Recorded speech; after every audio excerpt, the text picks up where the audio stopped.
আসসালামু আলাইকুম রহমতুল্লাহি ওবরাকাতু। আশা করি আপনারা ব্যাকে ভালো আছেন। আমিও আছি ভালো আলহামদুলিল্লাহ। আমি নোয়াখাইল্লা হলা, ইতিমধ্যে আপনারা ব্যাকে জানেন। আঙ্গ নোয়াখাইল্লা ভাষায় নোয়াখালী বিভাগ চাই, এই নোয়াখাইল্লারে লই যেই ট্রল ছিল, এই বিষয়টা নিয়ে দুই একখান কথা কইতাম সাইয়ের। সেই ছোটোকাল্লা থেকে আমরা যখন ছোটো আছিলাম, ছোটোবেলার তো ভিন্ন জেলার মানুষ আঙ্গরে লই ট্রল করত, নোয়াখালী বিভাগ চাই শব্দ এটা বলে। কদিন আগে আপনারা ব্যাকে অবগত আছেন, ব্যাকে জানেন যে বাংলাদেশের সবচাইতে ধনী জেলা হচ্ছে আঙ্গ নোয়াখালী। নোয়াখালী বিভাগ আমরা চাইতেই পারি, যেহেতু বাংলাদেশের ধনী জেলা আঙ্গ নোয়াখালী, নোয়াখালী বিভাগ চাই, এটা আমাদের প্রাণের দাবি।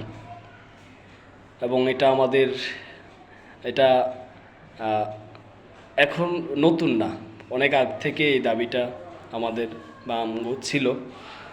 তো নোয়াখালীতে যদি বলি, নোয়াখালীতে প্রাকৃতিক সম্পদ যা আছে, কি নাই নোয়াখালীতে?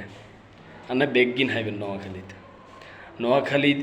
নোয়াখালীতে ভাষা শহীদ থেকে শুরু করে বীর শ্রেষ্ঠ পর্যন্ত আঙ্গ নোয়াখালী আছে। আপনারা আঙ্গ নোয়াখালীরে বিভাগ দিতেন নকিল্লাই? কোন যুক্তিতে আপনারা আঙ্গ নোয়াখালীর বিভাগ দিতেন না? আর আঙ্গ পার্শ্ববর্তী জেলা কুমিল্লা, আর তালতো বাইরা, আর বড় বাইরে বিয়ে করাইছি কুমিল্লা চান্দিনা থানায়, হেতারা যেদিন শুরু করছে আঙ্গরে লই। তো আর তালতো বাইরা যারা কুমিল্লার আছেন, আপনারা যে আঙ্গ নোয়াখালীর মানুষের গাড়ি আটকাই দিছেন এই গতকালকে, এখান কি বালা করছেন নি? তো তালতো বাইরা আপনাদেরও কই, আপনারা আপনাগো জায়গাতন ঠিক আছেন, আমরাও আঙ্গ জায়গাতন ঠিক আছে। আপনারাও শান্তিপূর্ণভাবে আন্দোলন চালান, আপনাগো কুমিল্লা বিভাগ চাই বলে, আমরাও আমাদের নোয়াখালী বিভাগ চাই বলে আমরা আঙ্গ আন্দোলন চালামো বা চলমান থাকবে। তো সিদ্ধান্ত নেবে সরকার, আন্নগরে বিভাগ দিব নাকি আঙ্গরে দিব, নাকি আঙ্গরে দোনোয়ানরে বিভাগ দিব, সিদ্ধান্ত হচ্ছে সরকারের। আর এটা নিয়ে এত এক জেলার মানুষ অন্য জেলার মানুষকে নিয়ে যেভাবে আন্নেরা ট্রল করতেছেন কিংবা বিভিন্নভাবে মারধরের হুমকি দিচ্ছেন, এ কিন্তু ঠিক না। তো পার্শ্ববর্তী জেলার তালতো ভাইরা, আন্নেরা আঙ্গ মতো করি আন্দোলন করেন, আমরাও আঙ্গ মতো করে আন্দোলন করি।